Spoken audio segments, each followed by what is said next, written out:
저는 지금이 이제 오늘 새벽 3시 반에 일어난 것 같은 느낌이라 어제부터 지금 약간 정신이 몽롱한 것 같아요. 그래도 이렇게 또 우리 성도님들 만나게 돼서 너무 이 아침에 감사하고 고맙습니다.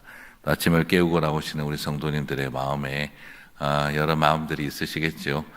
간절한 기도의 제목이 있어서 기도의 자리를 찾는 마음, 또 다른 것보다도 하나님 사랑해서 주님을 또 찾는 마음, 교회를 사랑하고 또 순종하는 마음으로 또 이 자리를 찾는 우리 성도님들의 그 마음 위에 주님의 기름 부으심이 있으시기를 주님의 이름으로 축복합니다.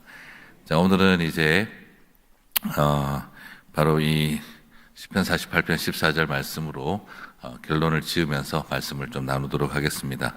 사실 오늘 말씀은 좀 메인은 또 시편 88편을 제가 좀 나누고자 하는데요. 사실 교회에서 목회자인 저도 시편 88편으로는 잘 설교를 거의 하지 않았었습니다. 그냥 개인적으로 너무너무 힘들 때, 정말 힘들 때 꺼내놓고 원망하고 실망하고 내 마음 아픔을 대신 표현해주는 말씀이기 때문입니다. 그래서 특별히 시편 88편은 표준 세번역으로 보면 그 느낌이 더 잘 살아나는지라 오늘 한번 부탁을 드렸는데 혹시 한번 좀 띄워주실 수 있을까요? 네, 시편 88편 한번 1절부터 제가 읽어보겠습니다. 주님, 나를 구원하신 하나님, 낮이나 밤이나 내가 주님 앞에 부르짖습니다. 내 기도가 주님께 이르게 하시고 내 울부짖음에 귀를 기울여 주십시오. 나는 고난에 휩싸이고 내 목숨은 스올의 문턱에 다다랐습니다. 나는 무덤으로 내려가는 사람과 다름이 없으며 기력을 다 잃은 사람과 같이 되었습니다. 이 몸은 또한 죽은 자들 가운데 버림을 받아서 무덤에 누워있는 살해된 자와 같습니다. 나는 주님의 기억에서 사라진 자와 같으며 주님의 손에서 끊어진 자와도 같습니다. 주님께서는 나를 구덩이의 밑바닥 칠흑같이 어두운 곳에 던져버리셨습니다. 주님은 주님의 진노로 나를 짓눌렀으며 주님의 파도로 나를 압도하셨습니다. 주님께서 나의 가까운 친구들마저 내게서 멀리 떠나가게 하시고 나를 그들 보기에 역겨운 것이 되게 하시니 나는 갇혀서 빠져나갈 수 없는 몸이 되었습니다. 고통으로 나는 눈마저 흐려졌습니다. 주님, 내가 온종일 주님께 부르짖으며 주님을 바라보면서 두 손을 들고 기도하였습니다. 주님은 죽은 사람에게 기적을 베푸시렵니까? 혼백이 일어나서 주님을 찬양하겠습니까? 무덤에서 주님의 사랑을, 죽은 자의 세계에서 주님의 성실하심을 이야기할 수 있겠습니까? 흑암 속에서 주님의 기적을, 망각의 땅에서 주님의 정의를 경험할 수 있겠습니까? 주님, 내가 주님께 부르짖고 첫 새벽에 주님께 기도드립니다. 주님, 어찌하여 주님은 나를 버리시고 주님의 얼굴을 감추십니까? 나는 어려서부터 고통을 겪었고 지금까지 죽음의 문턱에서 살아온 몸이기에 주님께로부터 오는 그 형벌이 무서워서 내 기력이 다 쇠잔해지고 말았습니다. 주님의 진노가 나를 삼켰으며 주님의 무서운 공격이 나를 파멸시켰습니다. 무서움이 날마다 홍수처럼 나를 에워쌌으며 사방에서 나를 둘러쌌습니다. 주님께서 내 사랑하는 사람들과 이웃을 내게서 떼어놓으셨으니 오직 어둠만이 나의 친구입니다.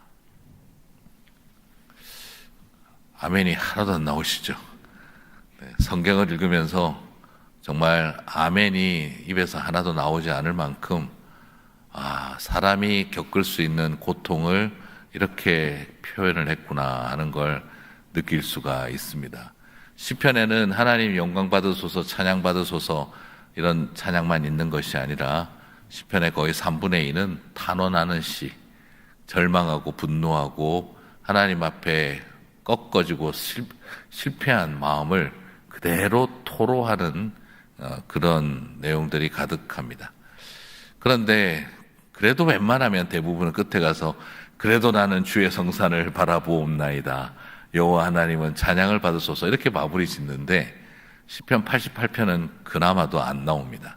그래서 처음부터 끝까지 절망의 이야기가 나오고 오직 어두움만이 나의 친구입니다로 마무리를 지어버리죠. 그래서 사실 이 시편 88편은 그래서 학자들은 뭐라고 말하냐 그러면 시편 중에 욥기다라고 이야기를 합니다. 시편 88편을 보면은 그 표제에 말랏 란롯에 맞춘 노래라고 되어져 있는데, 이 말랏 란롯이라는 이 말이 무슨 말이냐라고 하면 고통스러운 질병이라는 뜻입니다. 그래서 오늘 이 시편의 표제는 가장 고통스러운 질병을 가진 이를 위한 노래라는 제목이 맞습니다. 그래서 오늘 그럼 가장 고통스러운 질병이 뭘까요? 암이다, 치매다, 혹은 스트로크이다, 여러 가지가 말할 수 있겠습니다만 그냥 내가 겪는 병이 제일 가장 고통스러운 병입니다. 살아가면서 내가 이 병 저 병 다 겪어보겠습니까? 가장 고통스러운 병이라는 건 어렵게 생각하지 마시고요. 그냥 내가 겪는 병이다 이렇게 생각하시면 됩니다. 군대 생활하고 비슷하세요. 어느 부대가 제일 힘들까요? 6개월 방위도 굉장히 힘듭니다. 네. 왜냐하면 PX 방위도 굉장히 힘듭니다. 왜냐하면 딴 군대 생활은 안 해봤으니까. 내가 해본 군대 생활이 세상에서 제일 힘듭니다. 특전사도 재미있습니다. 내가 해본 군대 생활이니까 가장 고생스럽고 가장 재미있기도 하는 것이죠. 그러면 세상에서 가장 고통스러운 질병을 누가 견줄 수 있겠어요? 환자들끼리 모여가지고 누가 제일 고통스러운데 물어보면 뭐라고 할까요? 내가 겪는 병이 제일 고통스러운 겁니다. 지금 내가 아프고 내가 다친 병이 세상에서 가장 고통스러운 질병이죠. 그래서 말랏 르안롯에 맞춘 이 노래는 어떤 특정 병만을 말하는 것이 아니라 결국 내가 겪으며 살아가는 인생의 질고를 한마디로 말한다는 것이죠.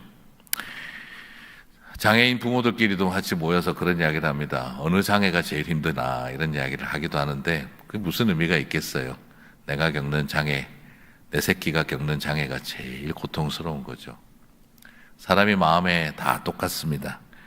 그런데 가장 고통스러운 질병을 가진 이를 위한 노래이면서 동시에 가장 고통스러운 질병을 가진 이와 화답하며 함께 춤추는 노래라는 말도 됩니다. 참 여러 가지 의미를 담고 있는데요. 우리의 삶 속에서 그러면 어떻게 이 노래의 결말은 뭐냐? 당연히 가장 고통스러운 질병을 가진 성도가 부른 노래라면 마지막에 가면 뭐가 나와야 됩니까?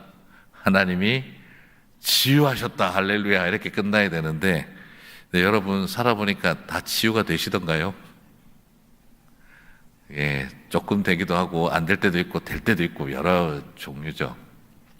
저희 아내하고 저하고도 그런 이야기를 했습니다. 장애를 가진 우리 막내 아들 하나님께서 다 치유하실까? 이제 그러나 치유 받아야만 할렐루야 할 수 있는 걸까?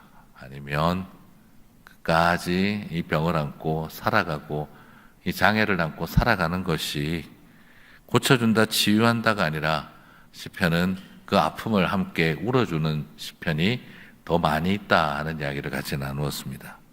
시편의 기자도 알고 있는 것이죠. 모든 성도들의 질병이 낫는 것도 아니고 모든 성도들의 장애가 치유받는 것도 아닌 것을 알고 있습니다. 그 병으로 인해 세상을 떠나게 되고 그 병을 안고 평생을 살아가기도 하는 것, 그것을 다 알고 있기 때문에 오늘 시편 88편은 질병에 맞춘 노래지만 마지막에 치유를 남겨놓지는 않습니다. 그 질병을 안고 어둠만이 친구인 것 같고 다 내 친구들은 다 떠나고 아무도 없는 것처럼 보일 때 그럼에도 불구하고 오히려 끝까지 그 눈물과 함께 하나님 앞에 원망해도 되는 일이라는 것이죠. 어쩌면 이것은 뭔가 울부짖고 해결책을 찾으려고 하는 시인의 노래가 아니라 울부짖으면서 그 고통을 끌어안고 살아야 했던 시인의 노래가 담겨 있습니다.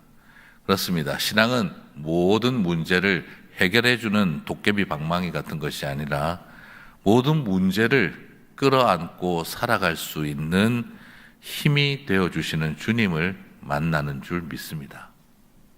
그렇죠. 우리 사실 어때요? 여러분 지금 다 해결이 나던가요? 모든 게? 해결이 나는 게 아니라 해결나진 않아도 내가 그것을 부둥켜 안고 참고 살아갈 힘이 되어주시는 주님을 만나지 않습니까? 때로는 그것이 그렇습니다. 이번 강사는 조금 뭔가 할 수 있다, 해결된다 이걸 가르치지 않고 왜 자꾸 그냥 그 고통 끌어안고 살아가라고 하나 싶으시겠습니다만, 저도 우리 막내 아들 장애 아이를 키우면서 느끼는 것이 그겁니다. 하나님께서 저는 치유해 주십시오를 외쳤다가 이 장애를 사랑하고 끌어안고 살아갈 수 있는 힘이 되어 주실 줄 믿습니다. 그 마음으로 살아가는 법을 배우기 시작을 할 때, 그때 시편 88편은 해결책을 주는 묘한 해답을 주는 것이 아니라 그 고통을 끌어안는 시인의 노래가 저에게 가장 큰 위로였기 때문입니다. 신앙은 차분하게 하나님께 질문하고 답변을 받는 고상한 천국 교실의 이야기가 아닙니다. 신앙은 태어날 때부터 장애와 그리고 살아가면서 병을 갖고 몸이 말라가고 죽어가는 현실 앞에서도 가슴을 두들기며 하나님 앞에 부르짖는 그 피비린내 나는 전쟁터의 이야기와 같은 것이 신앙의 이야기이기도 합니다. 비법과 해법을 주는 것이 아니라 그렇게 원망하고 한을 품고 사는 것도 하나님 안에서 은혜고 사랑이라는 것을 알게 해주시는 것이죠. 뭔가 해결책을 주신 하나님 때문에 찬양하는 것이 아닙니다. 해결되지 않는 그 절망을 끝없이 품고 살아가면서도 하나님 앞에 노래할 수 있다는 것이 시편 88편입니다. 잘 다듬어지고 아름답게 화려한 수식어로 표현되어진 그런 것만이 시편이 아니라 내 가슴 속에 있는 아픔과 절망을 날 것 그대로 표현하는 것도 하나님은 찬양으로 받으신다는 것입니다. 여러분, 인생살이 모든 일에 다 답이 있습니까? 그리고 때로는 살아가면서 모든 것이 다 해피엔딩이기만 하겠습니까? 살아보면 발견하는 것은 우리는 인생의 디즈니랜드 만화 영화의 주인공처럼 반드시 해피엔딩으로 끝나는 그런 도시 가운데 있지 않다는 걸 압니다. 그래서 전쟁터에서 날아가는 한 마리의 나비를 바라보면서도 그것을 쳐다보며 총에 맞아 쓰러지는 한 젊은이를 향해 서부전선 이상 없다 하는 그 차디찬 메시지 하나가 던져지는 것이 어쩌면 우리의 인생일 수도 있습니다. 시편 88편은 치명적인 불치의 병에 걸렸지만 죽음의 위기에서 살아남아서 완전히 깨끗해졌다라고 말한 10,000명 중에 1명꼴 10,000이라고 하는 그 자리에서 나온 사람의 간증 이야기가 아닙니다. 오히려 믿음을 갖고 기도하고 소망하고 살아보려고 몸부림치지만 여전히 변하지 않는 현실을 끌어안고 살아내어야 했던 우리네 보통 사람들의 이야기가 담겨 있다는 것입니다. 생각만 해도 대박이 났다는 사람의 간증 이야기가 아니라 새벽부터 늦은 밤까지 죽어라 기도해도 아무것도 달라지지 않더라 하는 현실 앞에서 하나님이 나를 바꾸어 가고 계시는구나 하는 걸 경험하는 이야기죠. 사랑하는 성도 여러분, 오늘 생명의 불씨가 꺼져가는 듯한 느낌이 들지만 하나님에게 버림받은 것 같은 고독함이 마음속에 있지만 그럼에도 불구하고 하나님 앞에 끊임없이 엎드리고 그 원망을 다 토하고 있는 이 시인의 노래를 주님은 어허이 믿음 없이 원망이나 하고 말이야 하고 질책하지 않으시고 하나님을 향한 찬양으로 받아주셨다는 것이죠. 사랑하는 성도 여러분, 내 입술에서 긍정의 힘만 말해야 찬양으로 받으시는 것이 아니라 나의 비관과 나의 절망을 내 분노를 쏟아 놓아도 하나님은 그 모든 것을 찬양으로 받아주시는 줄 믿습니다. 그렇습니다. 저는 제가 신앙생활하면서 제 삶에 큰 전환점이 하나가 있다면 하나님 저한테 욕 좀 먹지 말고 해결을 한번 해보세요 하고 기도하니까 그때 하나님 제 마음에 주신 마음이 병주야 나는 너네들 욕바지하러 왔다 이렇게 이야기를 하신 거였어요. 이 세상에 원망하고 싶은 일이 얼마나 많냐. 자식 원망, 배우자 원망, 부모 원망하는 것 수도 없고 그리고 주변 사람들을 원망하고 살아가고 싶을 때 사람에게 원망하지 말고 나한테 원망해라. 너희들의 욕바지, 너희들의 죄의 바지, 너희들의 상처와 수치 바지가 십자가 아니냐 하는 거였습니다. 그렇습니다. 우리가 받아야 할 욕을 주님이 다 받으셨고 우리가 쏟아놓는 욕을 다 받으신 것이 주님이시죠. 그래서 더 놀라운 것은 주님은 우리들에게 욕바지만 하신 것이 아니라 우리들이 쏟아놓는 그 욕을 찬양으로 받으신다는 것입니다. 저것이 살려고 몸부림치는구나. 죽을 만큼 괴롭구나. 우리가 입술에 나오는 말을 주님은 들으시는 분이 아니라 우리의 가슴 속에서 울리고 있는 우리의 마음을 받으시는 분이시다는 것이죠. 사랑하는 성도 여러분, 여러분의 마음속에 내 입술의 언어를 들으시는 분이 아니라 내 가슴에 요동치는 그 슬픔을 들으시는 주님, 그것이 오늘 저와 여러분의 하나님이신 줄 믿습니다. 그래요. 하나님 앞에 그냥 마음을 쏟아 놓으세요. 종교적인 수사어로 멋지게 꾸미려고 하지 마세요. 그냥 하나님, 나는 지금 버림받은 것 같아요. 하나님 손에서 끊어진 것 같아요. 그렇게 소리를 치는데 어허이 믿음 없는 소리 한다라고 지적질하지 않으시고 네가 나를 향한 찬양을 하고 있구나라고 받으시는 하나님이 저와 여러분의 하나님이신 줄 믿습니다. 시편 88편 1절에서 5절은요, 자신이 질병으로 인해 죽음 앞에 서 있다는 고통이 나오고요, 6절에서 9절은 그리고 하나님뿐만 아니라 사회로부터, 공동체로부터 내가 소외되어진 사회적 고립과 소외감을 말하고 있습니다. 하나님으로부터 소외됐다는 그 절망을 말하고 있어요. 그리고 그 질문이 10절과 14절 사이를 주도하고 있습니다. 그리고 15절부터는 끝까지 여전히 내 현실은 소망이 없습니다 라는 이야기가 나옵니다. 말 그대로 희망 없이 해답 없이 원망으로 끝이 나버립니다. 그러면 도대체 어떤 병에 걸렸을까? 여러 가지로 추정해 볼 때 아까 말씀드린 것처럼 내가 걸린 병이 제일 큰 질병이지만 그 당시로 본다면 아마도 한센시병에 걸린 것 같다라고 여겨집니다. 유대 사회에서 한센시병에 걸렸다는 말은 신의 저주를 받아서 죽는다는 병의 가장 전형적인 특징이죠. 그러므로 하나님이 나를 이렇게 만들었다, 하나님이 나를 버리셨다, 하나님의 손에서 내가 끊어졌다 하는 이 표현들은 결국에는 신적 징벌을 받은 것 같은 그 절망이 있다는 것입니다. 그런 의미에서 유대인들은 문둥병을, 그 한센시병을 천벌로 여겼고 하늘에게 벌을 받았고 이 죄에 대해서 하나님이 응답하셨다라고 이야기를 하는 거죠. 이런 상황에서도 오늘 중요한 것은 무엇이냐면 내가 이 병에 걸리고 고통받는 일에 범인이 누구냐를 따지는 것이 아니라 오히려 그 고통받는 사람이 헤어날 수 없는 고통 속에 있는 그 사람이 그냥 오히려 내가 죄인입니다를 노래하고 있는 거예요. 사실은 이게 참 여러 가지가 어려운데 여러분, 그 병에 걸린 게 하나님이 내 죄에 대해서 징벌한 건가요? 저는 그 장애를 가진 아이의 아빠가 되고 나서 참 힘든 게 뭐냐면 왜 그런 쓸데없는 일에 관심들이 많으신지를 모르겠어요. 임신 중에 뭘 먹었길래 그렇게 됐대요? 임신 중에 뭐 무슨 일이 있었어요? 그 왜 아픈 힘든 이야기들을 그렇게 자꾸 끄집어내서 그렇게 궁금해 하시는지. 그냥 그 아이가 뇌사에 빠져서 떠나 죽었어요. 어쩌다가 그렇게 됐대? 침대에 엎어놨나? 바닥에 떨어졌나? 그 왜 남의 아픔에 대해서 그렇게 구체적으로 설명 듣고 알고 싶어 하냐 이 말이에요. 우리끼리야 그럴 수 있죠. 근데 왜 당사자한테 물어보냐 말이에요. 애가 어쩌다가 그렇게 됐대? 애 떨어뜨렸니? 아이고 잘 못 봤구나. 애들 그거 엎어져 있다가 큰일 나는데 애들 엎드려 놓은 거 아니야? 그 당사자에게 왜 그런 질문을 던지냐 말이에요. 힘들어 죽겠는데 꼭 그걸 다시 기억시키려고 그렇게 애를 쓰냐 이 말이에요.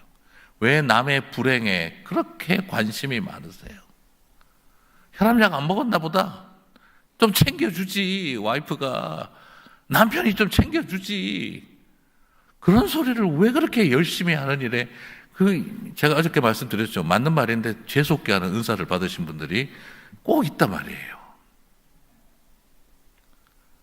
아이가 방황하고 있는데 왜 방치했냐고, 왜 혼을 내냐 말이에요.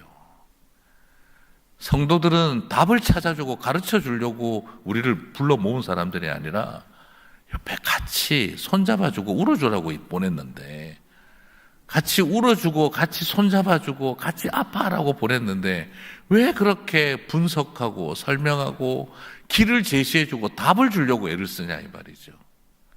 여러분, 이 세상 수많은 사람들이 물어보고 답 주려고 하는 사람 많으니까 나는 안 해도 괜찮아요. 그냥 옆에서 손잡아주고 같이 울어주고 같이 아파해주면 살 힘을 얻습니다. 그게 사람인데 우리는 자꾸 실수들을 하죠. 하나님이 그랬냐? 누가 그랬냐? 부모의 죄 때문이냐? 자기의 죄 때문이냐? 그리고 장애를 걸렸다 그러니까 또 어떤 목사님이 오셔가지고 송 목사 집에 가서 기도 좀 하자. 와서 기도해 주신다는 건 나쁜 거 아니니까 장애를 걸린 것을 보니 귀신을 쫓아내야 된다. 그분을 쫓아내고 싶었습니다. 제가 귀신보다 당신이 나가라. 나 그 말을 하고 싶었어요. 왜 힘든 사람들과 함께 해주기보다 끊임없이 그렇게까지 다가와야만 하는 것인가? 사실 저도 그렇습니다. 그런데 우리 장애를 가진 아이를 위해서 기도하다 보면요, 저도 모르게 그렇게 기도하게 됩니다. 하나님, 다 제가 죄인입니다 하는 기도가 나와요. 저도 알아요. 그건 신학적인 사실이 아니에요. 저의 죄 때문에 우리 아들이 장애를 걸리겠습니까? 저의 죄 때문에 자녀가 사고가 나겠습니까? 그렇게 단순하게 말하면 안 돼요. 그런데 그럼에도 불구하고 자식이 장애가 걸리면 부모가 마음의 죄인이 됩니다. 나는 피해자가 아닌데 나는 피해자인데 어느 틈에 내가 가해자인 것 같다는 생각이 드는 거예요. 그게 우리들의 마음 아니겠습니까? 가장 옆에서 짐을 크게 지고 살아가는데 피해자인데도 이상하게 미안한 거예요. 이상하게 미안하고 다 나 때문인 것 같은 거죠. 그래서 참 놀라우는 것은요, 가장 아픈 사람들이 제일 미안한 사람이 되어져요. 그것이 우리가 살아가면서 느껴지는 겁니다. 그래서 아픈 노래는 미안한 노래가 되어지는 것이죠. 이건 뭐 정치적인 이야기를 제가 하고자 함이 아니라, 그때 그 세월호 사건 나고 나서 한 교회 다니는 엄마인데, 집사님인데 뭐라고 글을 쓰셨냐 그러면 이렇게 썼더라고요. 엄마는 모든 것을 잘못한 죄인이다. 몇 푼 벌어보겠다고 일하느라 마지막 전화받지 못해서 미안해. 엄마가 부자가 아니라서 미안해. 없는 집에 너같이 예쁜 애를 태어나게 해서 미안해. 엄마가 지옥 갈게. 딸은 천국 가. 그걸 보고 어떻게 집사가 이런 글을 썼냐 이렇게 말하는 것이 아니라 그냥 그게 부모의 마음인 거예요. 나 때문에 죽은 거 아니에요. 그런데 내가 지옥 가고 싶은 것도 아니에요. 그런데 엄마는 지옥 갈게, 너는 천국 가라고 글을 쓰고 싶은 마음이, 그게 부모의 마음이고 그게 우리 마음 아니겠습니까? 어쩌면 우리를 바라보시는 하나님 마음이죠. 내가 십자가에서 죽을 테니까 너희들은 천국 가.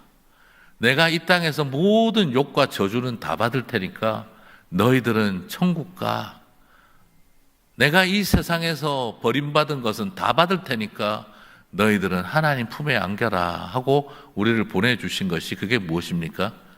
십자가인 것입니다.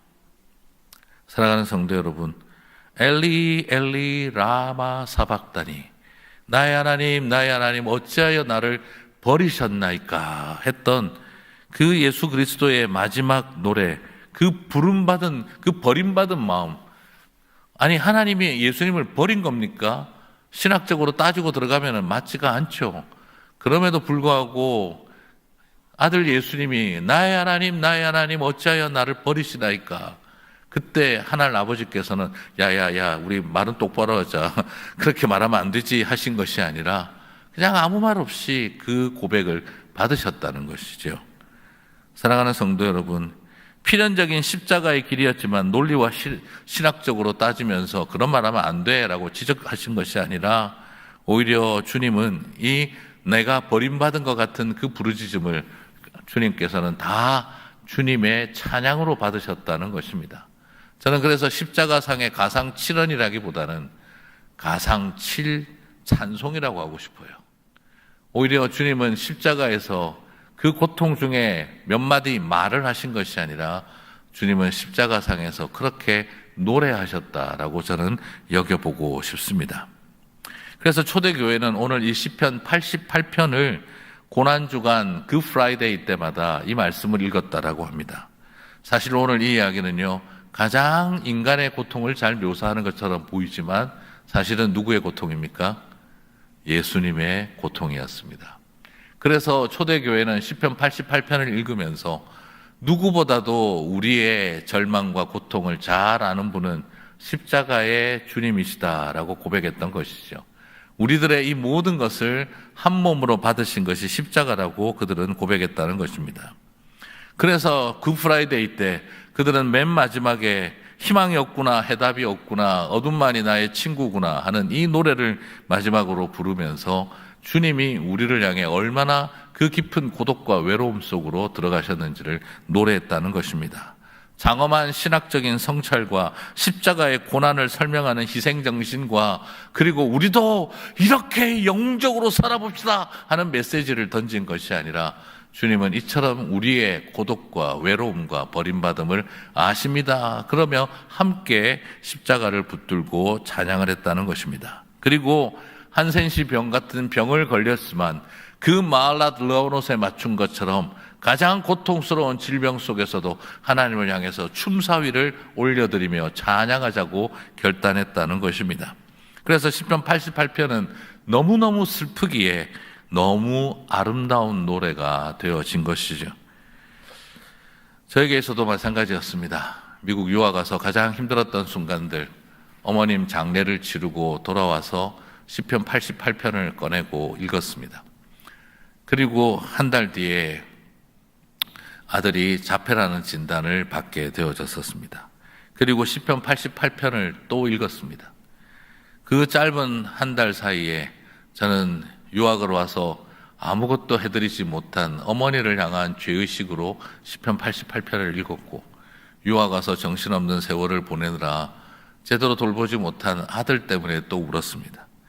그때 이유도 모를 것 같은 그 미안한 마음, 어머니에게 미안하고, 그리고 우리 아들에게 미안하고, 그리고 옆에 울고 기도하고 있는 아내를 바라보니 더 미안하고, 사람의 마음이 가슴이 찢어질 듯이 아프다는 게 이런 걸 말하는 거구나. 어떻게 상처 하나가 없는데 이렇게 가슴이 아플 수가 있을까? 그것이 바로 여기에서 오는 거였구나 하는 생각이 들었습니다. 그래서 어쩌면 시인 동주처럼 그렇게 말하지 않았습니까?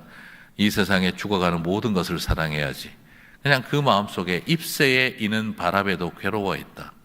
나무를 뿌리채 뽑아버리는 태풍을 일으키면서도 미안한 것 모르는 세상 가운데에서 그 젊은 시인 동주는 잎새를 흔들리게 만드는, 잎새에 이는 바람에도 나는 괴로워했다는 그 감수성을 어쩌면 우리는 잃어버리고 살아가고 있는 게 아닌가 하는 생각이 듭니다. 그러면서 오히려 우리의 마음속에 하나님께서 기뻐하고 원하시는 것은 이렇게 함께 울어주는 일, 그것을 저와 여러분에게 원하고 계신다고 믿습니다. 그러면 오늘 이렇게 끝나고 나면 집에 가실 때 분위기 우울하시겠죠, 그죠? 그렇지만 다시 생각해 보면 이것이 소망입니다. 오늘 주님께서 우리를 인도하시는데, 개인적으로 저는 시편 88편만 읽지 않고 꼭 마지막에 하나 더 읽는 게 있습니다. 그게 오늘 읽은 본문인 시편 48편 14절 말씀입니다. 우리 한 번 더 같이 한번 읽어보실까요? 다 함께 읽겠습니다. 이 하나님은 영원히 우리 하나님이시니 그가 우리를 죽을 때까지 인도하시리로다. 아멘. 사실 처음에는 시편 88편하고 잘 연결이 안 된다고 생각을 했거든요. 그런데 오히려 저는 이 시편 48편 14절이 더 와닿았습니다. 감히 하나님 앞에다가 지시대명사를 붙였어요. 이 하나님은 어떤 하나님이시겠습니까? 바로 우리와 함께 순환을 당하신 주님, 고난과 십자가를 담당하신 하나님. 누굽니까? 예수님이죠. 시편에 숨어 계시는 예수님이시죠. 이 하나님은 영원히 우리 하나님이시니 그가 우리를 죽을 때까지 인도하시리로다. 그렇습니다. 저는 이것이 큰 위로였습니다. 물론 우리는 그런 생각들이 있죠. 시편 88편 같은 현실이 있다 보면 하나님이 나를 구원하고 구출하시는가? 아무것도 보이지 않는다. 답이 없다. 그리고 시편 48편 14절 죽을 때까지 인도하시리이다 보면서 그냥 속으로 그런 생각도 듭니다. 죽을 때까지 방치하시더구만. 막 이렇게 생각도 막 들죠. 인도는 무슨 인도 안 하시더만. 막 그런 생각도 들기도 합니다. 그런데 굉장히 마음속에 저에게 큰 와닿았던 것은요, 우리가 죽을 때까지라는 이 표현이었어요.